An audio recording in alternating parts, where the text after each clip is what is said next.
反对新竹路中改造阳明交通大学附设中学，有30多个校友哦，今仔早起伫路中的校门口来表达讲，因反对学生的停书，嘛要求讲学校要撤销决议。校长出面接受联署，嘛表示讲会过来开会讨论。退休的老师以及毕业的校友，看到学校明年特别100岁啊，如今却传出有可能会甲阳明交通大学合并。 以后要改造阳明交通大学附设实德女子高中，大家感觉无办法接受。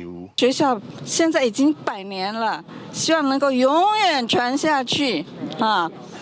为什么要改立呢？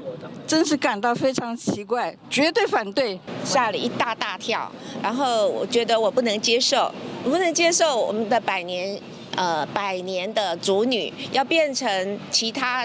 的任何的大学的妇女应该要选正确的路，而不是容易的路。况且，如果我们不改立，就没有资源了吗？经过几日天的联署，参加联署的人数就来到5000人。发起人手提联署书交予校长，而且搁在现场扣布条တင်情。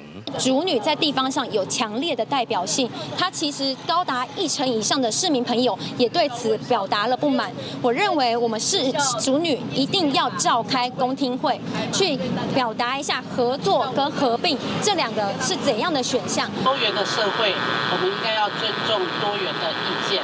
那对于校友传达的这个意见，我们会在校内做一个审慎的演绎。